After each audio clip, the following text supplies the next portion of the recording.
Hemos llegado a la semana 7 de la unidad número 2 sobre género lírico. En esta oportunidad repasaremos el lenguaje figurado. Si recuerdan, en las primeras clases mencionamos el lenguaje figurado como una de las características principales del género lírico. Cuando hablamos del lenguaje figurado, decimos que este es una forma de entregar el mensaje más atractivo, más llamativo para el receptor y requiere de una interpretación. Dentro del lenguaje figurado podemos utilizar recursos estilísticos llamados figuras literarias. Las figuras literarias se encuentran en la poesía para embellecer el mensaje. Pero no solo ahí, sino también lo utilizamos en la vida diaria. Cuando decimos tengo tanta hambre que me comería una vaca, estoy utilizando una figura literaria. Además, la encontramos en la publicidad y en la música. Las figuras literarias se dividen en 4 grandes bloques y ellas se subdividen en otras que nosotros vamos a repasar en esta oportunidad. Son más figuras literarias, pero estas son las principales. Las figuras semánticas son las que tienen que ver con el significado. Entre ellas está la metáfora, una de las más utilizadas y conocidas por todos. La metáfora consiste en nombrar una cosa con el nombre de otra. Por ejemplo, decir las perlas de tu boca. Perlas reemplaza la palabra dientes. La comparación también es una especie de metáfora. La diferencia es que ésta utiliza conectores comparativos, como por ejemplo la palabra como, tal como, así como. Por ejemplo, decir los dientes de tu boca son como perlas. Al decir como, yo estoy transformando esa metáfora en una comparación. Luego tenemos la hipérbole. La hipérbole es una exageración de la realidad. Yo puedo aumentar o disminuir una realidad para hacerla más atractiva. Por ejemplo, tengo tanta hambre que me comería una vaca. Eso es una hipérbole. Sinestesia. La sinestesia lo que hace es alterar los sentidos. Nombra las cosas de un sentido para otro sentido. Los mezcla, como por ejemplo, escucho con mis ojos a los muertos. Yo no puedo escuchar con los ojos. Por lo tanto, esa relación que hay de cambiar los sentidos es una sinestesia. Y finalmente, dentro de las figuras semánticas tenemos la personificación.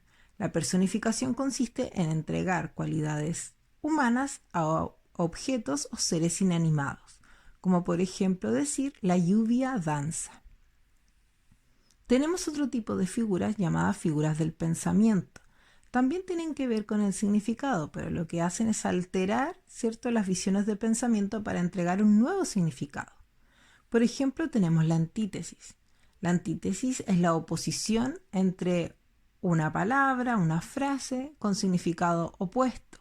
Por ejemplo, decir es ángel y demonio, es frío y cálido invierno. La antítesis se contraponen: frío, calor, ángel, diablo, por ejemplo. En cambio, el oxímoron también presenta una contradicción, pero se utiliza un sustantivo junto a un adjetivo de significado opuesto para construir un nuevo significado, como por ejemplo decir el silencio ruidoso. Silencio es un sustantivo, ruidoso es un adjetivo. Si se fijan, son de significado opuesto, pero al estar juntos construyen un nuevo significado.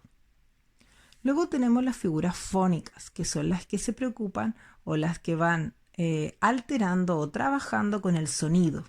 Y ahí tenemos la literación. La literación es la repetición de una letra, de una palabra al interior del verso para crear un efecto fónico.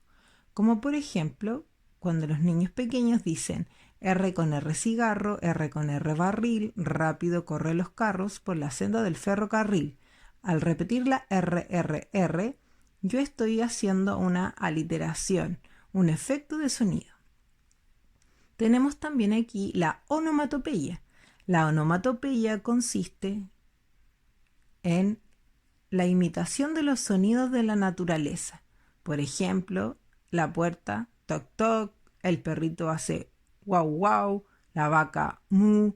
Toda esa imitación dentro de las figuras literarias está, ¿cierto?, en la onomatopeya. Luego, en las figuras sintácticas tenemos la anáfora. La anáfora es la repetición de una misma palabra al inicio de un verso. Vuelo siempre alto, vuelo hacia ti, vuelo porque te extraño. Vuelo, vuelo, vuelo. Si yo repito la misma palabra al inicio de un verso, eso es una anáfora. El epíteto es repetir una cualidad inherente al sustantivo, o sea, es propia, es obvia, como por ejemplo decir pasto verde, cielo azul, nieve blanca. El hiperbatón hace una alteración del orden gramatical. Cuando la oración se presenta lineal, el hiperbatón lo que hace es desordenar. Por ejemplo, decir la casa verde es, cuando podría decir la casa es verde. La asíndeton consiste en suprimir dentro del verso los conectores copulativos, como la i. Yo lo que hago es enumerar una serie de palabras separándolas por coma. Por el contrario, la polisíndeton, poli es mucho, hace el contrario de la síndeton. No la suprime, no saca los conectores, sino que agrega muchos conectores. Y en vez de colocar comas, dice y todo el tiempo. Bueno, estas son las figuras literarias. Existen muchas más, pero aquí están las principales y ha sido el resumen de la clase de la semana 7.